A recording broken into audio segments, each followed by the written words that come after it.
You know, in our hyper-connected world, knowing the basics of cybersecurity isn't just for the pros anymore. It's pretty much for everyone. So let's dive right into the core ideas and principles that help build our digital shield.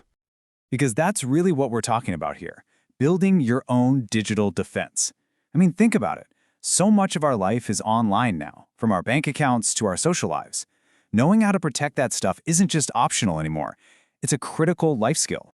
And let me be super clear. This isn't just for the IT experts or the hackers in hoodies you see in movies. No, this is for you. Whether you're a student, a professional, or really just anyone who wants to browse the web without worrying, we're going to give you the foundation you need to stay safe out there. But here's the thing. You can't build a strong defense if you don't know what you're defending against, right? It all starts with getting a handle on the difference between the actual dangers and the weaknesses that let those dangers in. And that brings us to the two most important words in all of cybersecurity: threat and vulnerability. A threat, that's the what. It's the potential danger just floating around out there. But a vulnerability, that's the how. It's the crack in the armor, the opening that lets the threat get in. They're really two sides of the very same coin.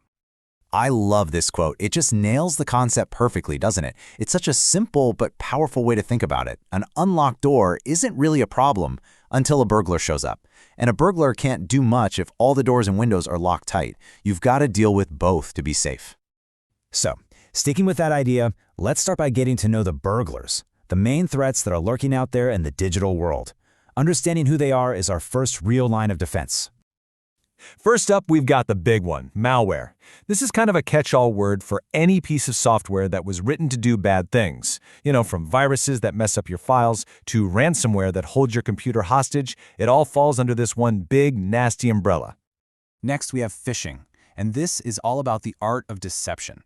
This is when an attacker pretends to be someone you trust. Think about that urgent email from your bank that asks you to click a link and verify your account. Yeah, that's them. They're just trying to trick you into handing over your passwords. And phishing is really just one flavor of this much bigger idea, social engineering.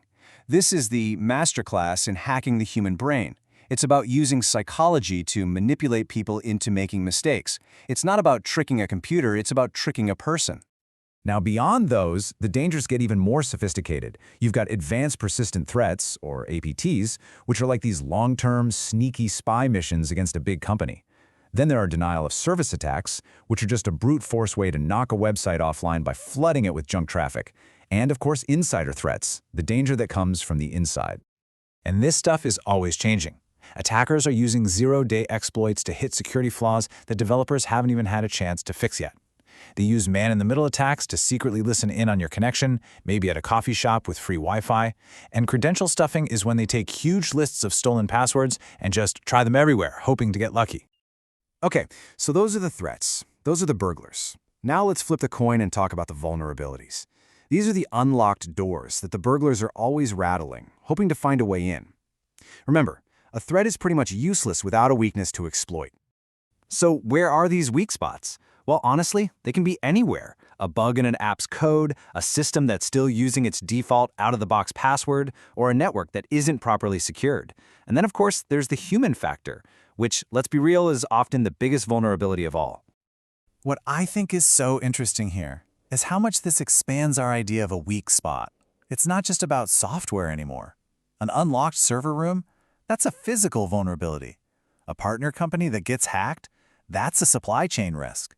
And all this new tech, cloud services, smart devices, it's creating a whole new playground for attackers. All right, I know what you're thinking. We've talked about the dangers, the weak spots. It can all feel a little overwhelming. But here's the good news. Now we get to pivot from the problem to the solution. How do we start locking all those doors? Simple. We build a defense framework.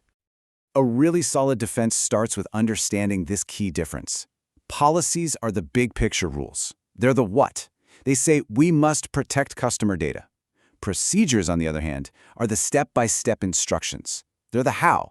They say, and here's exactly how we're going to do it. You need both. You absolutely need both.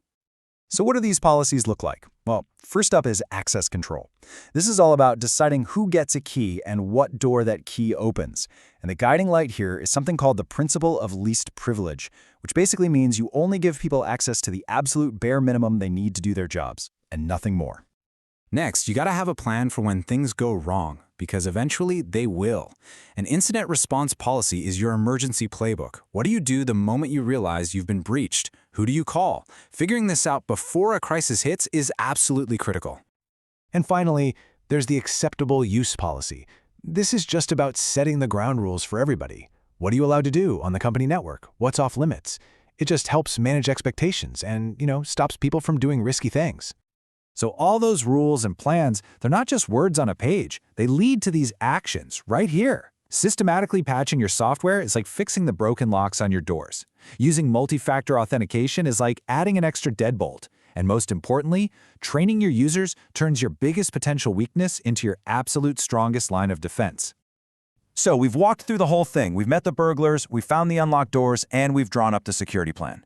So that just leaves one final question for you to think about. Now that you know all this, what's the first door you're going to go unlock? Right now.